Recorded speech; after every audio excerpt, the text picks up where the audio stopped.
Yeah, my name is Cole Smith. I'm a Cheyenne filmmaker here in town.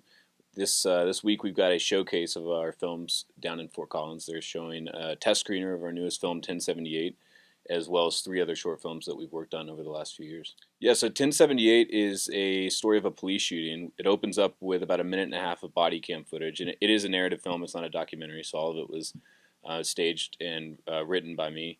And it opens up with about a minute and a half of body cam footage, and it looks a lot like the body cam footage or surveillance cam footage that we see on the news all too frequently. And then we kind of go back in time earlier in the evening and get all the events leading up to the actual shooting. Yeah, I think it was basically just the frequency that we see footage like this on the news. Unfortunately, we've had police shootings like this. It seems like a good bit lately. At least they've made it into the news lately. And every time one of this footage comes out, everyone immediately becomes, a forensics expert. They all make up their mind as to exactly what happened.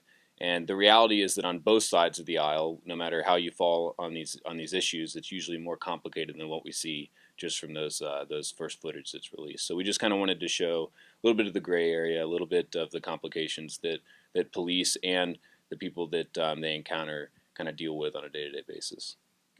The inspiration to actually making films in the first place was that I went to the Air Force Academy, and it was, obviously a very technical school, a lot of engineering, math, science, and that's fun, and obviously it's incredibly important to an education, but I was just looking for an outlet. That was basically as how it started. Just bought a camera and started shooting just to kind of have some sort of creative outlet, and the films got a little bit bigger each time I would make one, and became something that I realized I really enjoyed and loved to do. And Memorial Day was the first film that I shot here in Cheyenne, and it's about two vets who meet at a bar to honor a fallen friend. It's a very simple film. There's no dialogue. It's nearly a silent film, and once again, it's kind of one of those issues that deals with PTSD, deals with war, all of these things, but hopefully not really commenting on any of them, just creating the space for people to kind of enter into that discussion without making any decisions for them. And we shot it over at the Four Winds, and had a great time shooting over there. They were super accommodating, which has been the common theme with all the films we've shot in Cheyenne. So basically, when I shoot a film now, pre-production consists of getting the crew together.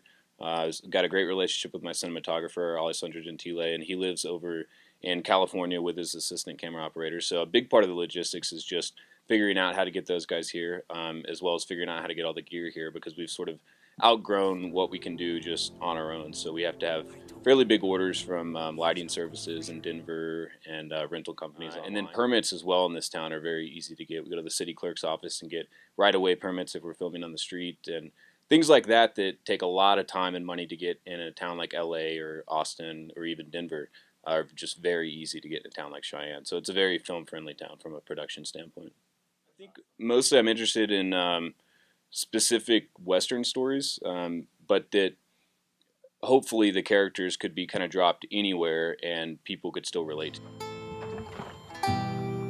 The horse that I was able to ride first was one of my father's horses that had been pensioned out. He called him Lightning, a Palomino that really took good care of me, and it was Lightning that I would go out, and I'd go out by myself, and I would look across the plains, and like I could see Kiowas or Comanche warriors riding toward me, and I had great memories of what could have happened and what did happen. All of these stories are very much set in the West. They have a Western feel. So I don't know that there's a common theme in all of the films, other than you just kind of have characters who are all presented with really difficult situations, and we never really actually see the decisions that they come to. We just see sort of the process leading up to it. Remember the first time we visited out here? It was summer. The grass was burnt by the heat. Everything was new and bright. The thing that's fascinating about film is that it gives you a space to watch other people in their decision-making process as the